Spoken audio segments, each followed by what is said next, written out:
Meus amados irmãos, a gente vive, às vezes, numa luta meio maluca pela felicidade, ou pelas posses, ou por um monte de coisa. E às vezes a religião se apresenta diante de nós como, às vezes, como caminho, e às vezes como empecilho para que nós possamos encontrar aquilo que nós mais almejamos na nossa vida. Como caminho, na hora que nós entendemos a religião apenas como uma religação entre nós e Deus, no sentido próprio da palavra latina, do religare, do voltar a ter comunhão com Deus, uma comunhão que é perdida, que foi perdida por causa do pecado. Mas a mesma religião que nos serve para religar a Deus, às vezes nos aprisiona, mas nos aprisiona muito as suas regras, ao seu legalismo, sabe, as suas formas, aos seus padrões. E às vezes esses padrões nos afastam mais de Deus do que nos aproximam. Eu lembro de um filme que eu assisti chamado Brincando nos Campos do Senhor, um filme muito legal que eu recomendo. Não é um filme cristão, pelo contrário, é uma crítica a um cristianismo puramente religioso, onde um conjunto de missionários americanos vem pregar aqui no Brasil. É um filme do Hector Babenco, e mostra esses missionários pregando dentro da Amazônia para os índios. Em alguns momentos, em um momento, uma missionária chega a dizer que a nossa língua é uma língua pecaminosa, como se só a língua inglesa fosse uma língua santa. Mas o mais interessante era que aquele missionário entrava dias pela floresta, encontrava alguns índios, trocava alguns presentes com eles, e ali ele começava a falar de Jesus com muita dificuldade para aqueles índios, e depois que falava e que os índios supostamente aceitavam a Cristo, eles pegavam aqueles vestidos bem americanos dos anos 60, com muitas voltinhas assim ao redor, eu não sei como é que chama, babados, né? Com muitos babados, e vestiam as indiazinhas, e pegavam aqueles sutiãs imensos e colocavam naquelas indiazinhas, e pegavam paletóis bem americanos e colocavam naqueles índios, colocavam-nos numa fileirinha e tiravam fotos daqueles índios para mandar para os americanos lá dos Estados Unidos, para dizer: olha que grande transformação o Senhor fez na vida dessas pessoas que antes estavam nuas e agora estão vestidas dentro do nosso padrão religioso, porque afinal de contas só é santo quem usa paletó, só é santo quem usa vestido com bastante babados, só é santa a mulher que usa sutiã, porque a cultura indígena não é santa. Isso é o grande erro da religião: impor suas formas acima da própria verdade de Cristo, impor a sua cultura acima do próprio amor de Cristo, impor, sabe, a sua forma de ser acima da própria liberdade que Cristo dá. Eu estou indo a um extremo, mas nós sabemos que a religião nos impede de tantas outras coisas. Nós sabemos que a religião, muitas vezes, a religiosidade nos impede de viver livremente. Que muitas vezes, gente, a opressão religiosa é tão forte que, pasmem, pessoas extremamente ligadas à religião, à religiosidade, acabam em hospícios. Não é incomum encontrarmos crentes hoje em hospícios, porque tudo lhes parecia errado, tudo lhes parecia pecado, tudo lhes parecia, sabe, coisa de Satanás, Eu não estou aqui de modo algum reduzindo o poder do espiritual. Muito pelo contrário, eu quero hoje falar com vocês sobre a experiência e a importância da espiritualidade genuína na vida das pessoas. Dizer que não é a forma como me apresentam aqui que me faz mais santo ou menos santo. Não é o tipo de roupa que eu uso, nem o tipo de palavras que eu coloco, que fazem de mim mais santo ou menos santo. Olha, eu participei de um congresso, onde só havia pastores e líderes, 36 pessoas, entre homens e mulheres. Para ser mais exato, 33 homens, acho, e 3 mulheres. E um dos preletores desse congresso fez uma pesquisa conosco. Uma das perguntas que foi feita a esses pastores e líderes, 18 eram pastores e 18 eram líderes na igreja. Uma das perguntas foi: você costuma acessar pornografia no seu computador?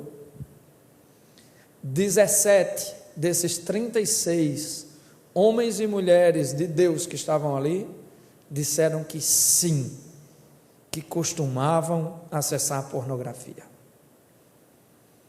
Vários desses homens e mulheres de Deus, líderes e pastores, disseram que sim, sonegavam o imposto. Não lembro os números agora. Vários desses homens e mulheres de Deus confessaram naquele papel pecados que normalmente, se fossem confessados em público, normalmente os desabilitaria para ocupar qualquer púlpito de qualquer igreja. Mas eu vi isso por 2 ângulos ali. Eu vi homens e mulheres absolutamente quebrantados dentro daquela sala. Homens e mulheres que, depois de confessar os seus pecados, ainda que não publicamente, mas que tiveram um profundo impacto com Deus, porque a última pergunta daquele questionário era: você é convertido? E pasmem, dos 36 presentes ali, que eram pastores e líderes de igrejas, 6 disseram que não eram convertidos. Será que é a imagem? Será que é o púlpito? Será que é o microfone que me faz mais santo? Não. A espiritualidade tem a ver com a intimidade com Deus. E a intimidade com Deus, eu quero tratar com vocês rapidamente num texto da carta de Paulo aos Colossenses, no capítulo 2, e falar para vocês sobre 3 atos de libertação das nossas vidas. 3 atos de libertação da nossa vida espiritual. 3 atos que nós devemos ter na nossa vida constantemente. 3 atitudes, melhor dizendo, não 3 atos apenas, mas 3 atitudes que nós devemos ter constantemente em nossas vidas, para que possamos experimentar a verdadeira libertação espiritual das nossas vidas. Diz assim a palavra do Senhor, carta de Paulo aos Colossenses, a partir do versículo 6, do 6 ao 15, diz assim: portanto, assim como vocês receberam Cristo Jesus, o Senhor, continuem a viver nele, enraizados e edificados nele, firmados na fé, como foram ensinados, transbordando de gratidão.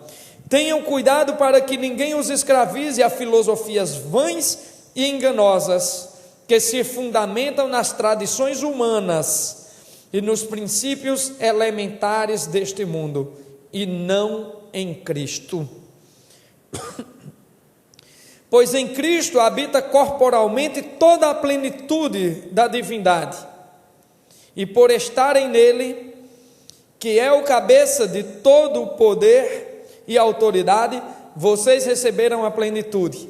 Nele também vocês foram circuncidados, não com uma circuncisão feita por mãos humanas, mas com a circuncisão feita por Cristo, que é o despojar do corpo da carne.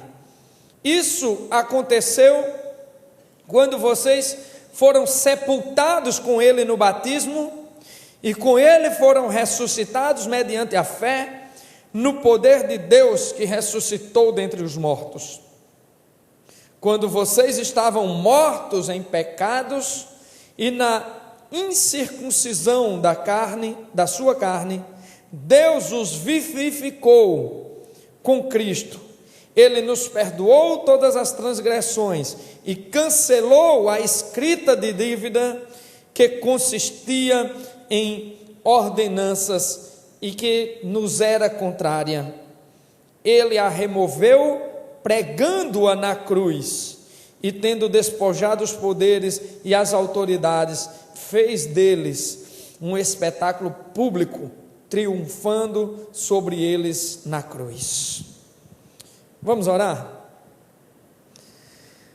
Pai eterno e bondoso, nós queremos conhecer os teus caminhos para a eternidade e queremos viver nele segundo a tua benignidade, Senhor. Então, Pai, nos mostra nessa noite, mais uma vez, os teus planos para nós, e nos mostra, Senhor, quão maravilhoso é caminhar contigo, que és inexplicavelmente o Deus mais poderoso e também o mais amoroso de todos. Tu és, Senhor, a razão única de nossas vidas, embora tantas vezes esqueçamos disso. Mas Deus Todo-Poderoso, relembra a nós a alegria de viver para Ti. É assim que te oramos em nome de Jesus. Amém. 3 atitudes de libertação da nossa vida espiritual. A primeira delas eu encontro aqui entre os versículos 6 e 8 e quero chamá-la de perseverança.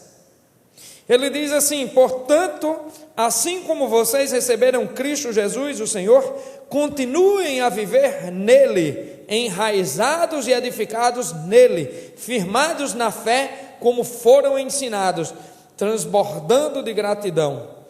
Tenham cuidado para que ninguém os escravize a filosofias vãs e enganosas, que se fundamentam nas tradições humanas e nos princípios elementares deste mundo, e não em Cristo Jesus. Enraizados e edificados nele, firmados na fé, como foram ensinados, transbordando de gratidão. Eu quero falar que a primeira atitude que um cristão deve ter para viver completamente livre das amarras religiosas e experimentar a libertação verdadeiramente, a libertação espiritual de suas vidas, é a perseverança de viver em Cristo, de viver nele, e viver nele com o coração repleto de gratidão. É incrível como nós temos uma tendência a esquecer, não apenas o que Deus fez por nós, mas a esquecer ou a desvalorizar o que Deus está fazendo por nós agora, nesse momento. Eu estou dando aula do Velho Testamento aqui na escola bíblica, panorama do Velho Testamento. E eu estava comentando em sala de aula como era triste a relação de Israel com Deus. A relação em que todos os dias de manhã aquele povo acordava e estava lá o seu alimento, o maná, delicioso, que ninguém enjoava, mas que cada um tinha a sua porção todos os dias. Aquele povo viu as sandálias das suas crianças crescendo junto com as suas crianças. Pessoas que entraram crianças no deserto se tornaram adultas lá dentro, e as mesmas sandálias com que saíram do Egito cresceram nos seus pés. Essas pessoas viram o mar vermelho se abrir diante delas. Essas pessoas viram brotar água de rochas. Essas pessoas viram uma nuvem que os protegia do sol do deserto, que à noite se tornava numa coluna de fogo e os protegia do frio da madrugada do deserto e os guiava nas caminhadas noturnas. Essas pessoas viram os milagres de Deus acontecendo dioturnamente em suas vidas, mas essas pessoas esqueceram de Deus no primeiro momento e elas jamais pararam de murmurar, mesmo enquanto elas eram abençoadas. Por que nós fazemos isso? Por que nós retiramos a gratidão do nosso coração, jogamos de lado e ligamos para Deus apenas a cobrar? Parece que nossas orações são como quando a gente pega o celular sem crédito e vai ligar para alguém e já liga 90, já liga a cobrar.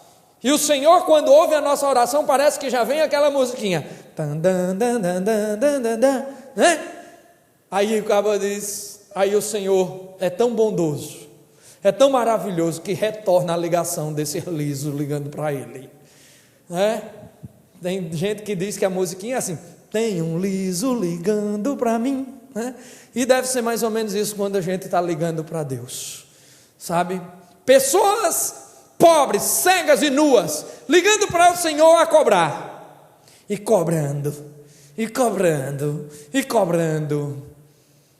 Mas aqui o texto de Paulo diz, ei gente, vamos esquecer isso que para trás ficou, vamos esquecer essa história, vamos renovar a nossa aliança com Cristo, vamos olhar, se nós um dia fomos encontrados por Ele, resgatados por Ele, vamos construir uma nova relação, vamos construir uma relação de perseverança, vamos permanecer nesse Deus que nos ama tanto, vamos permanecer nos caminhos desse Cristo que nos ama tanto, porque Ele não está interessado no nosso passado, Ele não está interessado nos que fizemos de errado, Ele não está interessado nas ligações erradas que fizemos para Ele, Ele está interessado no agora, no que estamos vivendo agora e no que estamos construindo para o nosso futuro com Ele. Isso Ele está interessado, porque Ele quer em cada um de nós uma vida de perseverança, na certeza de que vamos seguir com Ele, sabe, seguir com Ele, não baseados em fundamentos de tradições humanas, nem em princípios elementares deste mundo, mas em Cristo Jesus.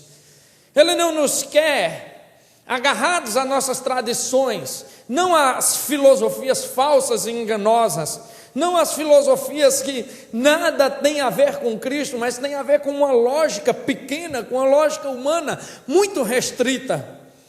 Gente, tem um filósofo brasileiro, já falecido, chamado Humberto Holden, que ele questionava, dizendo assim, como é que alguém pode tentar compreender a Deus? Sendo Deus infinito, é impossível que Ele seja compreendido dentro da mente pequena de quem é finito. Mas há uma coisa que Humberto Holden talvez não tenha pensado, é que esse Deus infinito se mostra, se revela aos finitos e pequenos seres humanos que Ele ama e que Ele cuida. E nós podemos dizer, sim, eu conheço o meu Deus, porque tenho uma vida pessoal e particular com Ele. Sim, eu conheço o meu Deus, porque Ele se revela pelo meio da palavra. Sim, eu conheço o meu Deus, porque Ele se revela por meio das experiências maravilhosas. Sim, eu conheço o meu Deus, porque de alguma maneira, de alguma forma, o Senhor tem mandado maná para a minha casa todos os dias. De alguma maneira, o Senhor tem feito com que as minhas roupas não envelheçam. O Senhor tem feito com que as sandálias cresçam nos pés dos meus filhos. De alguma maneira, o Senhor tem tocado o meu lar, e por isso eu posso dizer, eu conheço o Deus a quem eu sirvo, e não preciso de filosofias baratas que me afastem do poder e do amor desse Deus. De alguma maneira, eu sei que Deus atua nas nossas vidas, e de maneira incontestável, ele fala aos nossos corações. Por isso que Paulo diz: não vamos nos deixar envolver por filosofias enganadoras, filosofias que nos afastam do Senhor, porque Huberto Roden tinha razão, a nossa mente será sempre muito pequena para conhecer ao Senhor, mas a revelação do Senhor cabe dentro de vasos de barro, vasos de barros que somos nós, vasos frágeis, mas vasos que carregam um conteúdo maravilhoso, que é o nome do Deus Todo-Poderoso. É por isso que fomos chamados para carregar esse nome lindo e maravilhoso em nossas vidas. Então a primeira atitude de libertação espiritual é perseverar no nome do Senhor, é lembrar do que Ele tem feito, é lembrar de como Ele participa de nossas vidas, é lembrar de como o Senhor vive conosco e para nós, e dessa maneira nós teremos a coragem de viver para Ele. E falando em viver para Ele, vem o segundo ponto aqui, versículos 9 a 12. Pois em Cristo habita corporalmente toda a plenitude da divindade, e por estarem nele, que é o cabeça de todo o poder e a autoridade, vocês receberam a plenitude. Nele também vocês foram circuncidados, não com uma circuncisão feita por mãos humanas, mas com a circuncisão feita por Cristo, que é o despojar do corpo da carne. Isso aconteceu quando vocês foram sepultados com Ele no batismo, e com Ele foram ressuscitados mediante a fé no poder de Deus que os ressuscitou dentre os mortos. A segunda atitude de libertação espiritual é o despojamento, é nos despojar daquilo que é material e daquilo que não nos leva para nenhum lugar espiritual. Gente, eu não estou lhe convidando para fazer voto de pobreza, eu não estou lhe convidando para jogar fora os seus bens materiais, nem estou lhe convidando para abandonar os seus empregos e dizer: eu só quero saber agora da obra de Cristo. Não é isso. Eu estou apenas lhe convidando para refletir na palavra de Deus, especialmente lá em 1 Coríntios 15, quando ele fala sobre a semeadura da vida espiritual, e nos mostra que em primeiro lugar veio o Adão carnal, mas em segundo lugar veio o Adão espiritual, que o primeiro Adão era feito do pó da terra, e por isso não prevaleceu, mas o segundo Adão era vindo dos céus, e por isso prevaleceu. E ele diz que tudo que nós plantamos materialmente deve ter a finalidade de uma colheita espiritual. É desse despojamento que eu estou falando. Não é de um abandono às coisas materiais, mas de um abandono à compreensão que nós temos atualmente das coisas materiais, como se elas valessem mais do que a própria vida com o Senhor, como se elas fossem o objetivo de nossas vidas, como se elas, de alguma maneira, fossem a razão fundamental pela qual vivemos. Paulo nos ensina lá em Coríntios e nos ensina aqui que é necessário que nós nos despojemos das coisas materiais, ou seja, nos desliguemos do valor que damos excessivamente às coisas materiais, e saibamos que isso são apenas acessórios temporais de uma vida aqui na terra, mas que essa vida não prevalecerá diante das maravilhas que Ele tem reservada para todos aqueles que o amam e que são chamados segundo o seu propósito. Eu me lembro de uma história de um homem que anotava sempre e fazia uma análise das suas declarações de imposto de renda. E ele dizia que ao final de cada período, de cada exercício do seu imposto de renda, ele se dava por mais feliz todas as vezes que aumentava mais linhas na sua declaração de imposto de renda, na relação dos seus bens. E todas as vezes que ele terminava um exercício fiscal com mais bens do que ele tinha anteriormente, ele olhava para aquilo com grande alegria e ele pensava assim: olha, eu não estou alegre porque estou mais rico, eu estou alegre porque estou deixando um futuro melhor para os meus filhos. E aí, quando ele se deu conta, descobriu que a sua filha adolescente estava se prostituindo, estava grávida e estava com doença sexualmente transmissível, que estava comprometendo não só a sua vida, mas também poderia comprometer inclusive a vida da criança que estava dentro dela.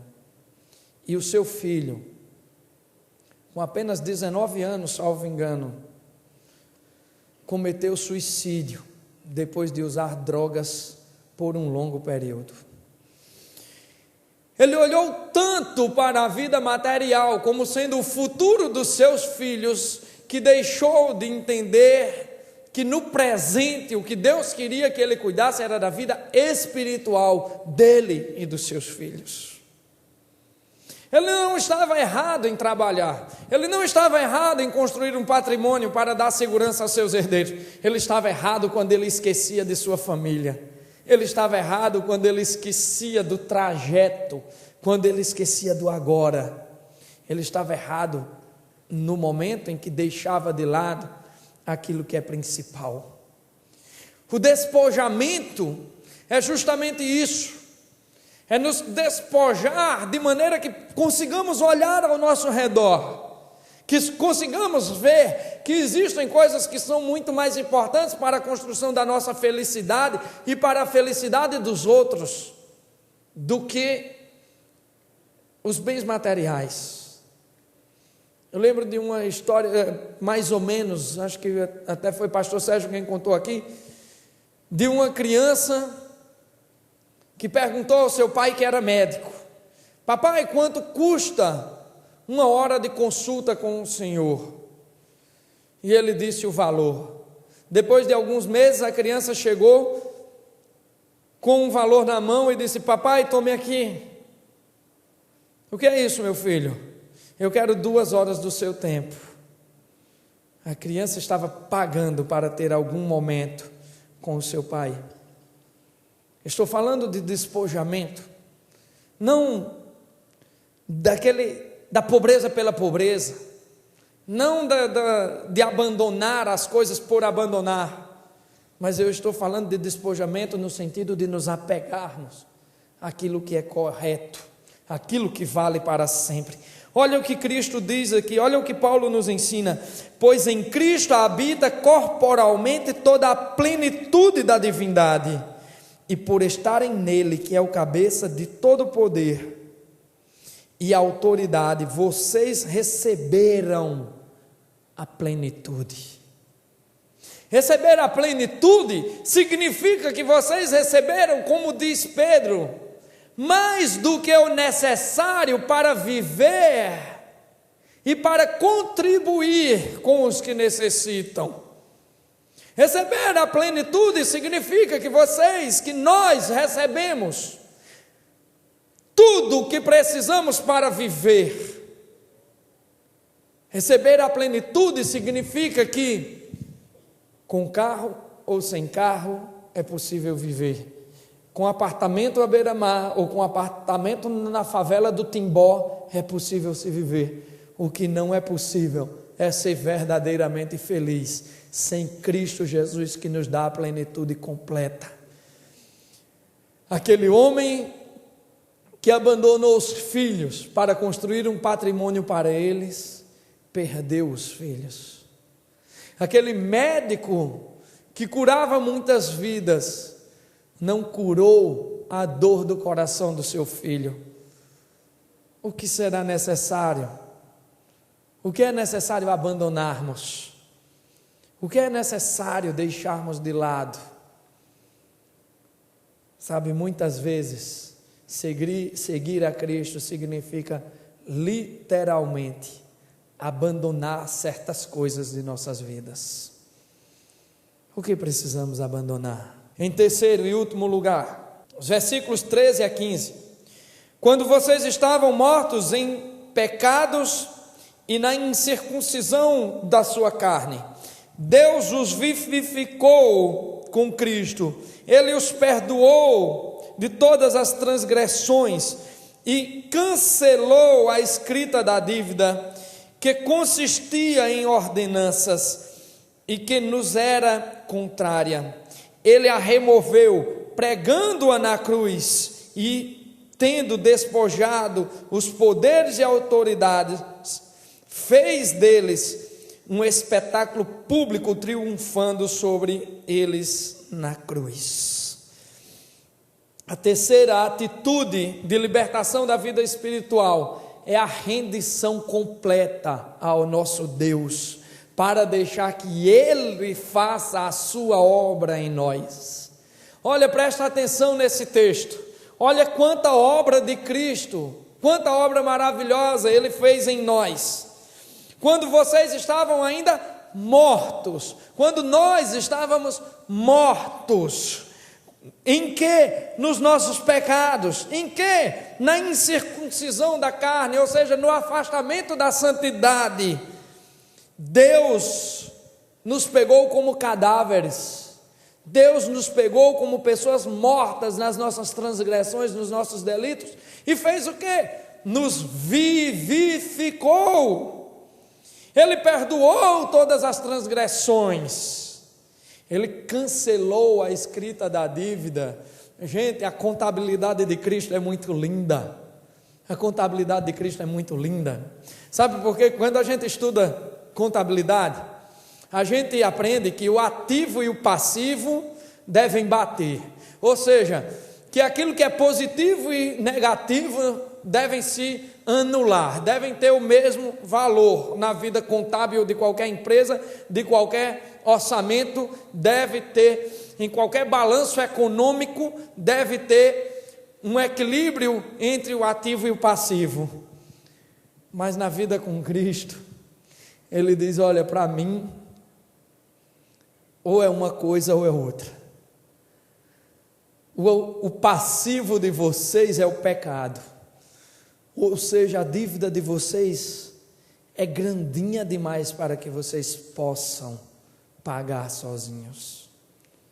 Sabe por quê? Porque essa dívida é feito juros de cartão de crédito. Ela aumenta todo dia, e aumenta ligeirinho. Porque todos os dias nós pecamos e aumentamos a nossa dívida com o Pai. Mas, sabe o que é que Ele fez? Ele rasgou a folhinha da nossa dívida. Rasgou a folhinha da nossa dívida. Aí, naquelas mercearias, não tem aquele famoso prego, né? Que você vai lá e prega para deixar para pagar depois. Ele pegou a folhinha de sua dívida e pregou na sua própria cruz. Só que, meu irmão, quando ele começou a pregar a sua dívida na cruz, ele deixou o bracinho dele lá. Depois ele deixou o outro. Depois ele deixou os pés. Depois ele deixou o corpo inteiro, sofrido, chorando, gemendo de dor. Mas ele disse: olha, quando eu rasguei a sua dívidazinha e preguei na cruz, eu também paguei essa dívida. Paguei com o meu próprio sangue, paguei com a minha própria dor, com as minhas próprias lágrimas. É maravilhoso demais viver para um Deus desse tipo, para um Deus que não mede esforços para que nós estejamos juntos. Então, as três atitudes da verdadeira libertação espiritual é a perseverança em Cristo Jesus, o nosso Senhor e nosso Redentor, é o despojamento das nossas prisões materiais, e em terceiro lugar, é a rendição completa àquele que pagou a nossa dívida por toda a eternidade. Não só a que tínhamos no passado, mas aquela que ainda construiremos no futuro. Todas as dívidas de nossa vida estão pagas pelo nosso Redentor, por toda a eternidade, porque foi essa a obra magnífica de Cristo naquela cruz.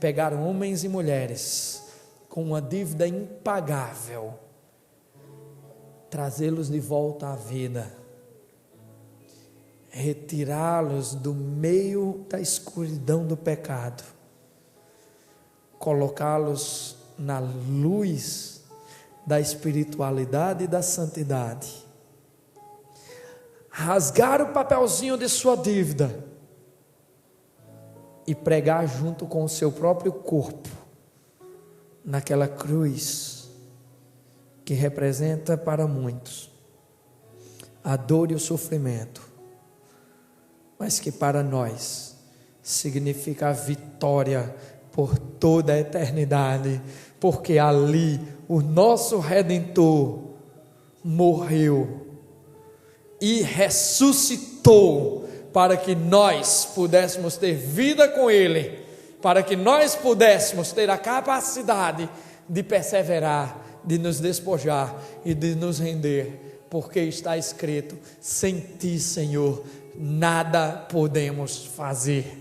E Ele nos capacita, nos enchendo com o Seu Espírito, para celebrar em noites como hoje, celebrar em nossa memória a nossa gratidão a um Deus todo-poderoso, a um Deus cheio de amor, que não poupou o Seu único Filho, mas que pelo contrário, o entregou naquela cruz tão rude e tão difícil, para que nós nela conquistássemos a vida eterna.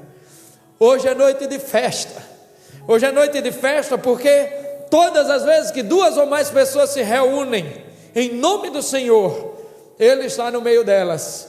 E hoje Ele está aqui festejando com aqueles que são salvos, com aqueles que se renderam ao pé da cruz, com aqueles que se despojaram da vida material e que perseverarão até o final, porque sabem para onde estão indo, porque sabem que o nosso Cristo não está naquela cruz, mas Ele vive e viverá eternamente, para que com Ele também nós vivamos e celebremos a presença viva de um Deus vivo, para uma igreja viva, para uma igreja que se levanta e celebra ao Deus Todo-Poderoso bem presente em nossas vidas.